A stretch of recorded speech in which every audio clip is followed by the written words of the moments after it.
Job chapter 33. But now, Job, listen to my words. Pay attention to everything I say. I am about to open my mouth. My words are on the tip of my tongue. My words come from an upright heart. My lips sincerely speak what I know. The Spirit of God has made me. The breath of the Almighty gives me life. Answer me then, if you can. Stand up and argue your case before me. I am the same as you in God's sight. I, too, am a piece of clay. No fear of me should alarm you, nor should my hand be heavy on you.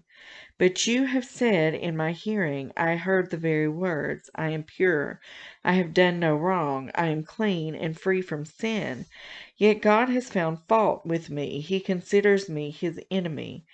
He fastens my feet in shackles, he keeps close watch on all my paths. But I tell you, in this you are not right, for God is greater than any mortal. Why do you complain to him that he responds to no one's words? For God does speak, now one way, now another, though no one perceives it, in a dream, in a vision of the night, when deep sleep falls on people, as they slumber in their beds. He may speak in their ears and terrify them with warnings to turn them from wrongdoing and keep them from pride, to preserve them from the pit, their lives from perishing by the sword. Or someone may be chastened on a bed of pain with constant distress in their bones, so that their body finds food repulsive and their soul loathes the choicest meal. Their flesh wastes away to nothing, and their bones, once hidden, now stick out. They draw near to the pit, and their life to the messengers of death.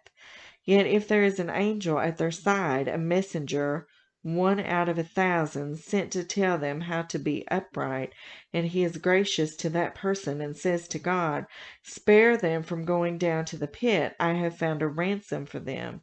Let their flesh be renewed like a child's, let them be restored as in the days of their youth. Then that person can pray to God and find favor with him. They will see God's face and shout for joy. He will restore them to full well-being, and they will go on to others and say, I have sinned, I have perverted what is right, but I did not get what I deserved. God has delivered me from going down to the pit, and I shall live to enjoy the light of life. God does all these things to a person twice, even 3 times, to turn them back from the pit, that the light of life may shine on them. Pay attention, Job, and listen to me. Be silent, and I will speak. If you have anything to say, answer me. Speak up, for I want to vindicate you. But if not, then listen to me. Be silent, and I will teach you wisdom. Chapter 34. Then Elihu said, Hear my words, you wise men. Listen to me, you men of learning. For the ear tests words as the tongue tastes food. Let us discern for ourselves what is right. Let us learn together what is good. Job says, I am innocent, but God denies me justice. Although I am right, I am considered a liar. Although I am guiltless, his arrow inflicts an incurable wound. Is there anyone like Job who drinks scorn like water?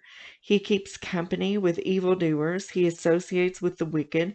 For he said, there is no profit in trying to please God.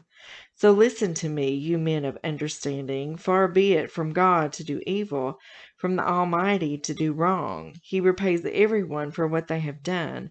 He brings on them what their conduct deserves.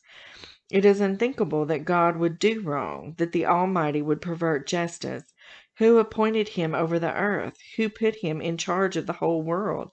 If it were his intention, and he withdrew his spirit and breath, all humanity would perish together, and mankind would return to the dust. If you have understanding, hear this. Listen to what I say. Can someone who hates justice govern? Will you condemn the just and mighty one? Is he not the one who says to kings, you are worthless, and to nobles, you are wicked, who shows no partiality to princes, and does not favor the rich over the poor, for they are all the work of his hands? They die in an instant in the middle of the night. The people are shaken and they pass away. The mighty are removed without human hand. His eyes are on the ways of mortals. He sees their every step. There is no deep shadow, no utter darkness, where evildoers can hide.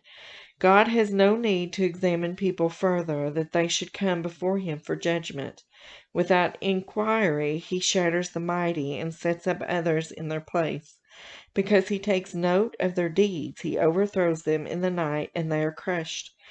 He punishes them for their wickedness, where everyone can see them, because they turned from following him and had no regard for any of his ways. They caused the cry of the poor to come before him, so that he heard the cry of the needy. But if he remains silent, who can condemn him? If he hides his face, who can see him? Yet he is over individual and nation alike, to keep the godless from ruling, from laying snares for the people. Suppose someone says to God, I am guilty, but will offend no more. Teach me what I cannot see. If I have done wrong, I will not do so again. Should God then reward you on your terms when you refuse to repent? You must decide, not I. So tell me what you know. Men of understanding declare. Wise men who hear me say to me, Job speaks without knowledge. His words lack insight. Oh, that Job might be tested to the utmost for answering like a wicked man. To his sin he adds rebellion. Scornfully he claps his hands among us and multiplies his words against God.